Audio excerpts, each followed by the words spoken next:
Welcome to When Women Preach. This podcast exists to empower AAPI and Latina women faith leaders. My name is Cris. We're also here with our co-founder and CEO of Isaac, young Lee Hertig.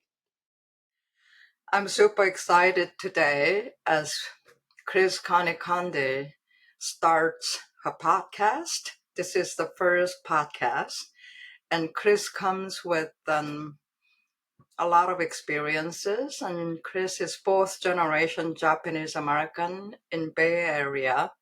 Recently, she found a dream church position as a family pastor at Village Church in Mountain View. Cris, help us to know you a little bit more. Yeah. I am actually, it's Highway Community Church. And yes, as Young mentioned, I'm third, fourth generation Japanese American. I love the call to pastoral ministry, and I'm also a part-time student at Fuller in the Masters of Theology and Ministry program and Asian American Ministry concentration. And you are also a participant of Pastoral Lab Bay Area, the first cohort, and finishing up in December. But I spotted Cris, and when I got to meet her in person, she's a facilitator's prototype. And so she is also facilitating the new one, full of powerhouses. It's an amazing cohort. Yes. So Cris, take it away. Yeah. Well, I'm really excited to welcome our guest for this episode, and our guest is Reverend Yena Hwang. And Reverend Hwang is a graduate of Princeton Theological Seminary and Louisville Theological Seminary. She's a minister member of National Capital Presbytery and is preparing for her next call. She's a founding member of Just Brave Enough Writing Collective, writing Bible study curricula featuring women in the Old Testament. She's an associate certified coach through the International Coaching Federation and frequently leads cohort coaching through Next Church. Yena is a Credo Conference emotional health faculty member. She and her spouse, Rick Choi, have 2 adult children and 2 fur babies. They enjoy eating good food with friends, having fire pit conversations on cool evenings, and dreaming about retiring by the ocean. Reverend Hwang, we are so grateful to have you on the podcast today. Welcome. Thank you. The pleasure is all mine. I am excited to be with you and to have this conversation with you. You have something really exciting coming up, and you are going to be the first female woman pastor of color in the 150-year history of your church, Falls Church Presbyterian. Can you tell us a little bit about your journey and how God led you to this role? Sure. Actually, I was serving as an interim pastor at Falls Church Presbyterian Church for about 13 months from May of last year to June of this year. And I wanted to go into interim ministry because after leaving my last position where I was serving as an associate pastor for 9 years, I was a little gun shy, so to speak, to go right into next install position. So I had an opportunity to do an interim training, and I thought this is great because it really utilizes systems theory and coaching. And I have those 2 training and it's in my wheelhouse. So I thought, I will try this interim ministry, and Falls Church Presbyterian was my first interim ministry site. About 6 months or so more into my time there, I really enjoyed getting to know this congregation, and I felt myself holding myself back in that role as interim pastor. So I went back to my CLC, PIF and CIF. Now it's called something else, I know. In the Presbyterian system, it's like a dating site for pastors and churches to find each other, right? And so I had checked interim ministry only in my previous search, but I went and expanded my search to include installed positions as well, including head pastor. And end of January, beginning of February timeframe, I got a call from Falls Church Presbyterians Pastor Nominating Committee, PNC, saying, hey, are you interested in applying to our church as our next installed pastor? Because we got matched on CLC. And it was a blind match, basically. And they didn't even know that they were reading my my information until like they went through, and then they were thinking, gosh, this person sounds like really interesting and almost like somebody we know. And then they get to the bottom or the next page or however it works, and they're like, oh my gosh, it's Yena. And Yena is already serving as our interim. So they had to go through a whole lot of process. Long story short, they called me end of May, Memorial Day Monday was when I found out that I was the final candidate. And I decided to take a break.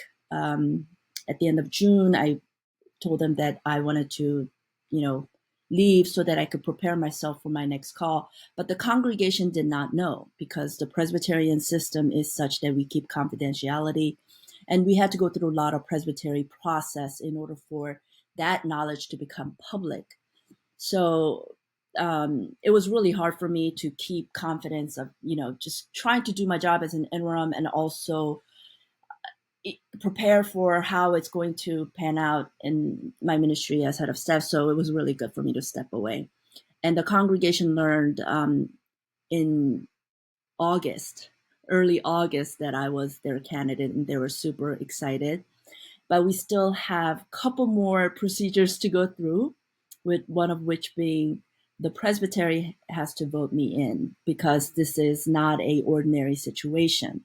So I need 3/4 of the presbytery's vote in September, and then I can start as a senior pastor in October of this year.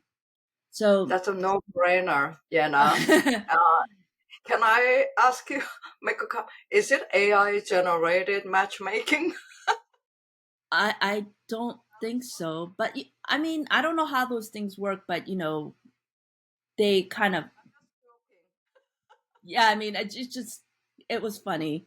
And we joked and said this is like pina colada moment for us. And I don't know if you know that Jimmy Buffett song, but anyway, that's just what's happening in this part of my life right now. But it took me a long time to get to where I am today, in accepting this position as head of staff, senior pastor. I went to seminary right out of undergrad and went to Princeton and graduated from and having my MDiv 3 years later, but I was not ready to get ordained. And a lot of it had to do with my own baggage as growing up in a Korean church as a Korean American woman. I never saw a female minister until I went to seminary, where I saw my professors and others preach. And it took me a while to get over the fact that I was female and that was being called into ministry. Even though I was in seminary, I didn't go to seminary thinking that I wanted to be an ordained minister. I went to seminary because I was young and naive, and I thought if I'm going to serve God in any capacity, even as a volunteer, that I needed to know my Bible. And no one told me otherwise. And my senior pastor that I, at my home church, he was a very liberal, progressive Korean pastor. He saw in me leadership and he encouraged me. And he didn't push me for ordination. He said, okay, just go to seminary. I think you have what it takes. And, let God lead you. And so it took me 10 years after receiving my MDiv to finally get ordained, when a lot of my cohorts were, starting their ordination process right as they started their seminary education. I did not start my ordination process until much later. So my first call was an associate pastor of Korean church. Actually, it was my home church where I grew up. And I was called as associate pastor in charge of English ministry. And then I moved on to serving non-Korean church. And I served, as I said, for 9 years as an associate pastor of Fairfax Presbyterian Church, which is predominantly white congregation. And that was my first experience outside of Korean church. And then I had this interim, and then now I'll be called as head of staff. So I guess, as an interim, I was head of staff. So I did have 1 year of experience serving as head of staff, and I absolutely love it. But I'm going to Yena, ask you about that. yeah, but one quick question. So it took you 10 years to overcome theological, internalized patriarchal theology to get to the ordination point? Well, I would say, yeah, give or take. Like I said, I went to seminary not thinking that I was going to get ordained, but as soon as I enter seminary, of course, everybody's asking, where are you in the ordination process? And I'm like, what ordination process? I'm not going to get ordained. And they're like, okay. And all the conversations around it were like, oh yeah, I support you. All my girlfriends, I support all of you as you seek ordination, but this isn't for me. That's kind of where I was. And I took my ordination exam, way later. It would have been a lot easier if I took the ordination exam right out of, right when I was in seminary, right out of seminary. But, because I really didn't think this was the path for me, I took ordination exam 2003. I was 8 months pregnant at the time. And Wow. it was, yeah, I do not recommend it. I couldn't stand up straight after second day of ordination exam. I Man. came home like hunched over, like literally Oh my just, God. and I was like, Mom, I can't stand up straight. So anyway, and it was, it was internal. It was also external. I'm married to my college sweetheart. He and I met when I was a freshman and when he was a junior in college. And when I was going to seminary, his parents had a problem with this because there's um, they're Korean Americans, but they're Southern Baptist and very conservative. And so they had me, talk about why this was important, and it was an ordeal just to get there. I didn't need their approval per se, but we knew we were seriously dating with marriage in mind. So it weighed really heavy upon me, that burden, knowing that they were um, not happy with that decision for me to even go to seminary. And once I entered, they were fine. They just kind of didn't talk about it, but they did try to persuade me from going in the first place. But once I went in, they laid off. And, since then, they have really been supportive. Now, my mother in law, my father in law has passed. However, it was not always that way. So that was also another factor. My parents were very supportive and all my friends were very supportive, but it had to be something that I had to get over. And I also have fear of standardized tests. So the whole ordination test process was really scary for me. Um, actually taking it, it wasn't that bad, but like in my mind, this was a huge mountain to climb. I see. Thank you for sharing that, Cris. Yeah. We'll switch gears just a little bit, and I'd like to talk a little bit about your Just Brave Enough Writing Collective, and you're a founding member. Can you give us a little snapshot of what that collective is all about? Oh my gosh, this is a collective that came together actually as a result of that interim ministry training. there were 5 of us attending that conference, the training conference. It was held in Princeton, fall of 2 years ago, only 2 years ago. And one of them was instructor of that transition ministry, Art of Transition Ministry it's called. And then 4 of us were attending as students. And two of us, Leah and myself, we were talking about, our vision for what we hope to get out of this training and all of that. And then Leah started talking about her vision of wanting to write a book, and how she had gone to seminary late, and she wasn't even ordained at the time. Actually, she got ordained soon after that. But one of her classes really inspired her to think about Old Testament female characters. And she shared with me her dream, and I said, let's do it. Let's do this. Let's write this book.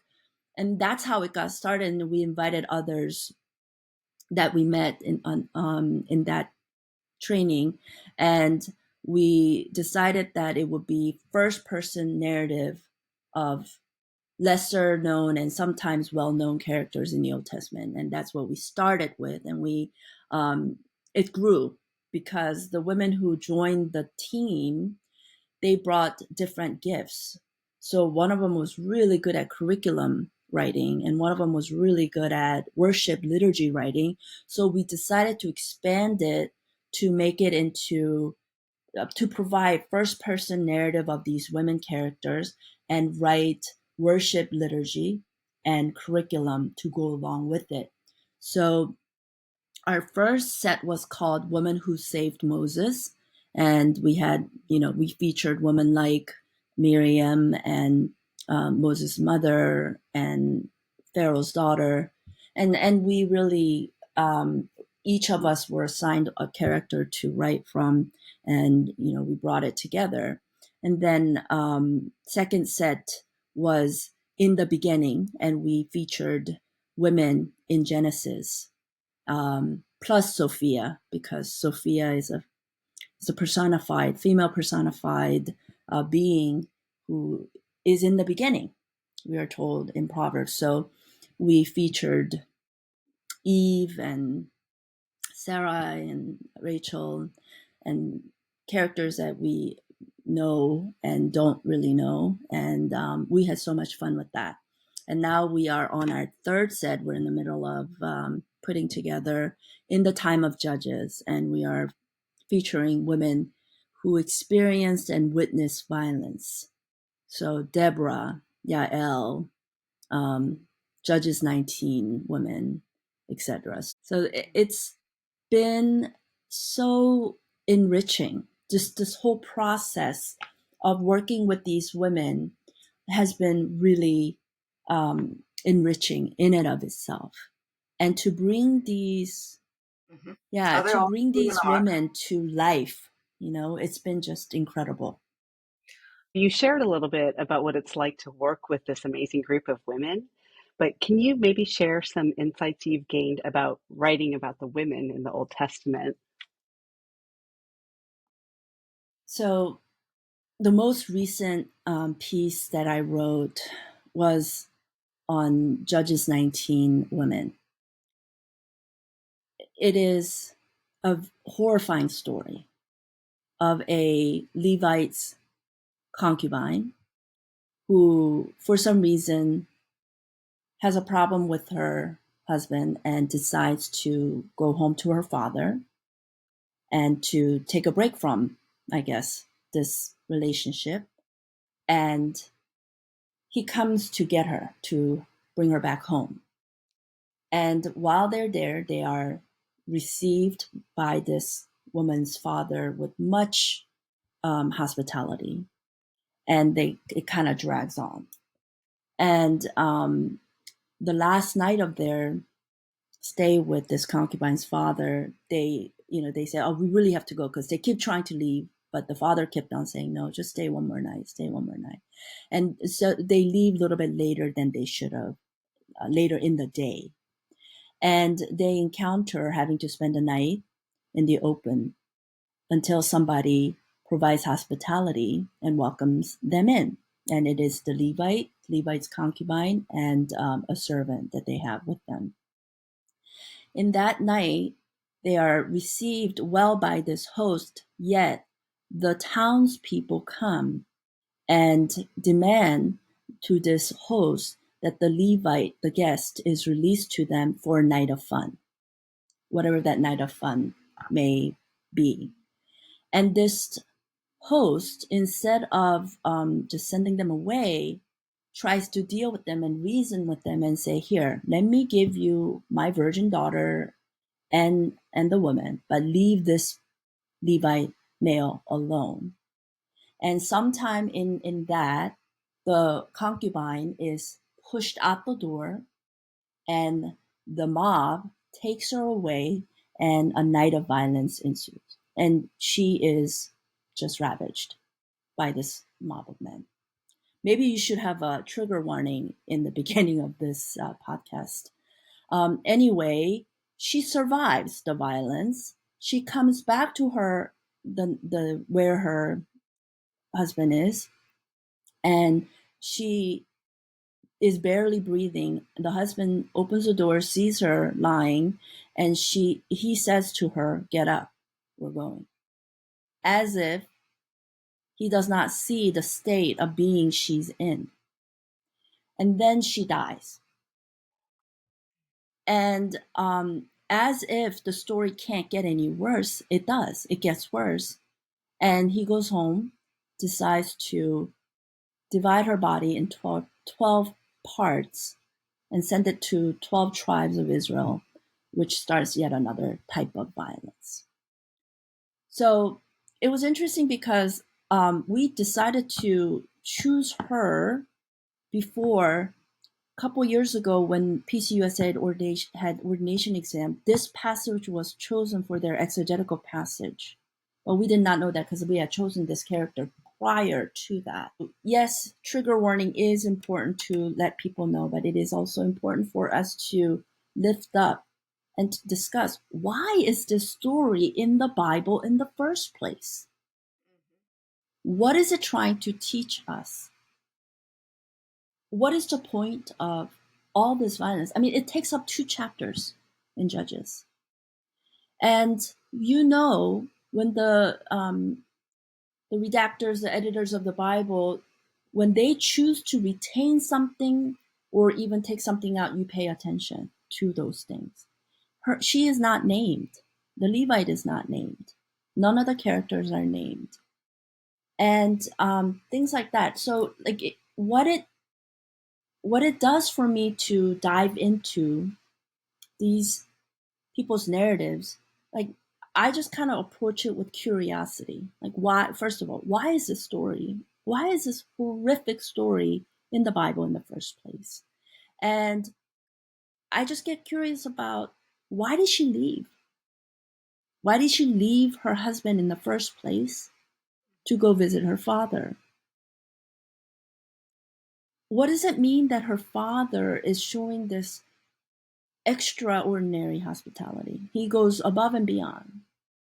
And so in the presence of this extraordinary love that she's shown by her father, what is the husband feeling? What kind of treatment does she receive in his home? And is the father trying to show the son-in-law, look, this is how we treat one another in our household? It just makes me wonder. And the whole Old Testament hospitality rule, all of that. And then, there's the little dialogue between the concubine and the husband as they are going towards home. And, one of them says, let's stay here. And the husband says, the Levite man says, oh, these are not my people. So we should go to the next town because they are our people. But it is in that town, this atrocity, violence, unspeakable, horrible event takes place, right? So what does it mean to be one of our own kind? And so it really helps me to bring more meat, and I practice my creative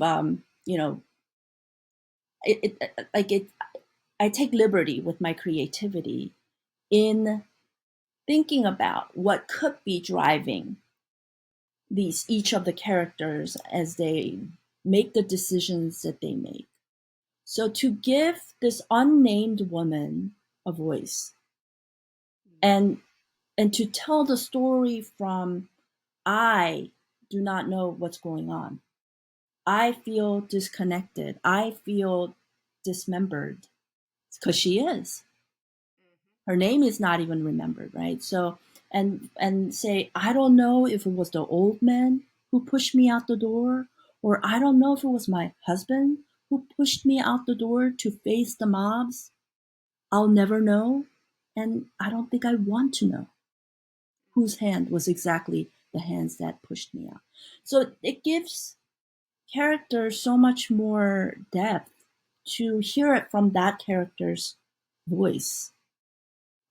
I think it's important that we lift up these lesser known women or unnamed women in the Bible, because they teach us so much about um, the evil in the world that existed back Mm, then and evil that exists today, that we have Yes. always been marginalized. mm, Unfortunately, that story is happening today. You know, a lot of Hmm. violence. Everywhere. So I don't know if yeah, I'm really answering your question, but for me, it's even dealing with such horrific story such as this. It gives me a little bit of life, and actually, it gives me a lot of life to look into these stories, these characters, breathe life into it, so that somebody reading or hearing the story in their context can feel like they're seen in their own context, and to know that there are people who are paying attention, that God really does care about the people in the margins of our society, that these stories are there for a reason, and that we better pay attention. Thank you, Yena. yes. That answered that question and the next one, which was going to be about how the insights you're gaining about writing of these women in the Old Testament, how that relates to contemporary society in the church. And you just answered that because, Yeah. violence is still happening, there's still oppression, and people can feel seen. And I especially really enjoyed your insight of curiosity, because not only, can we approach the Bible that way, but things in life, and then how these things relate to what we're experiencing today. So that was just beautiful, even though that's a really hard story to hear. Yeah. I remember, Yena, your preaching, if my memory is correct, you are very creative. Thank Some of you. the things you do in preaching, can you share some insights and how others can also follow that freedom to be creative in preaching? Wow.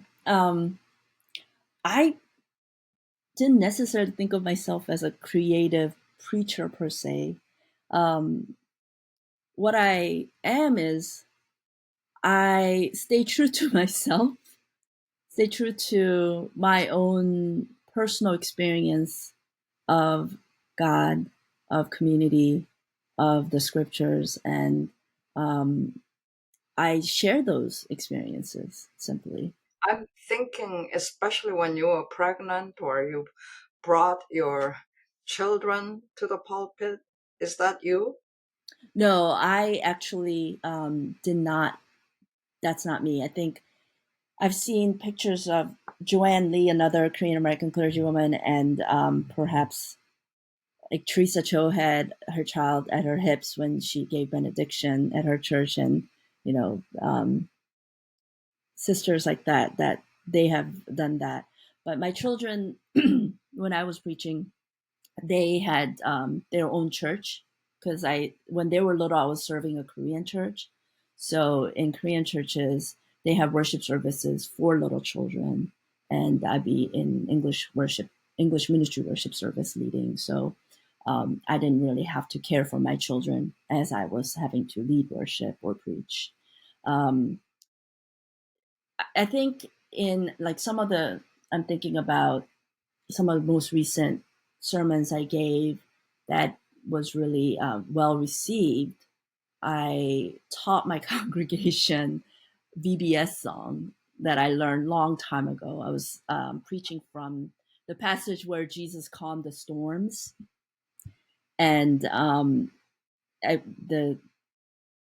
title of the sermon was "Keep Calm and Carry Jesus." And, using that very well-known British saying, keep calm and carry on.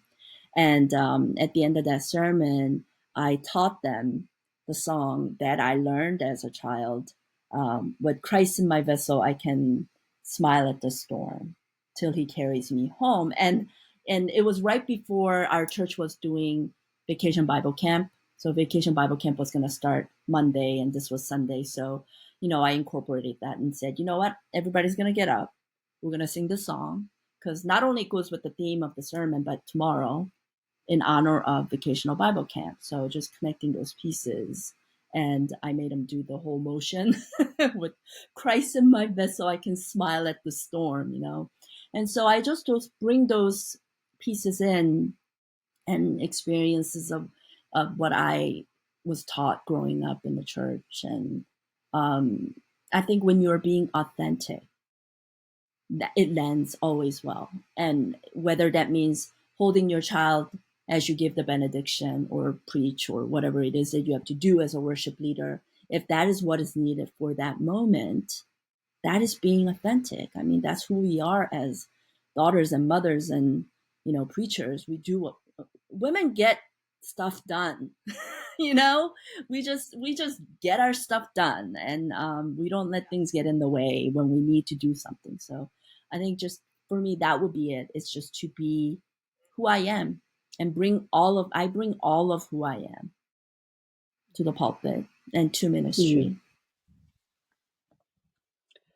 What you just said kind of relates to the last question, because what I hear you saying about being vulnerable, women, we do a lot, so we're multitasking, and so we just show up as who we are.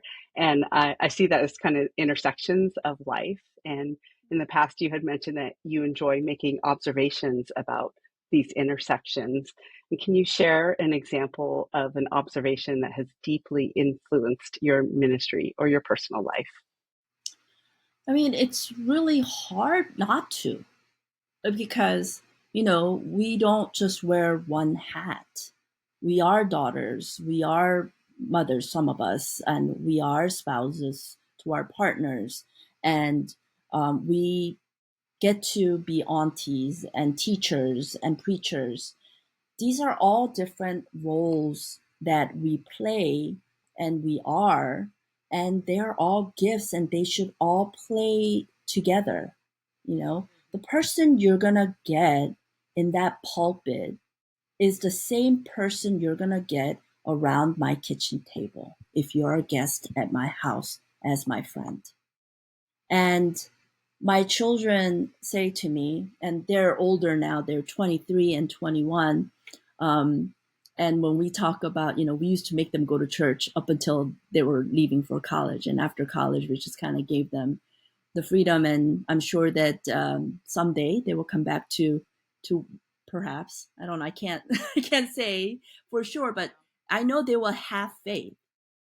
I don't know how that faith will get practiced, but I have faith that they will have faith. And when I used to make them come to church, they used to joke and say, well, why do I have to hear you preach on Sunday? I hear you every day saying the same thing at home. And I thought about that, and I realized that's a big compliment, because who they have Monday through Saturday at home It's the same person they get on Sunday, just maybe a little bit more dressed up and the language is cleaner. However, it's the same person. Yena, I hear your authentic self and bringing all of yourself. I hear that story in contrast to one of the pastora 2 years ago. She got pregnant finally, and then she was covering her bump when she went to church. Mm. That was Mm. really painful to hear. Oh, So yeah. I deeply Yeah. resonate what you say. Authenticity is bringing all of yourself, and we are multivocal in terms of our identities, and bring all of them on. Yeah, I mean, we get a richer tapestry when you weave those together. Different strands of our experiences and strands of who we are in different places that we have to show up wearing different collars or different hats or whatever you want to call it. But it really is much richer tapestry that we weave when we are able to weave all those pieces together. Thank you, Yena. Really appreciate all of your insight. This was really fun for me, as I'm sure it was for Mhm. Young as well. And we really enjoyed having you on the podcast. Thank you so much. Thank you Blessings for to you. having me.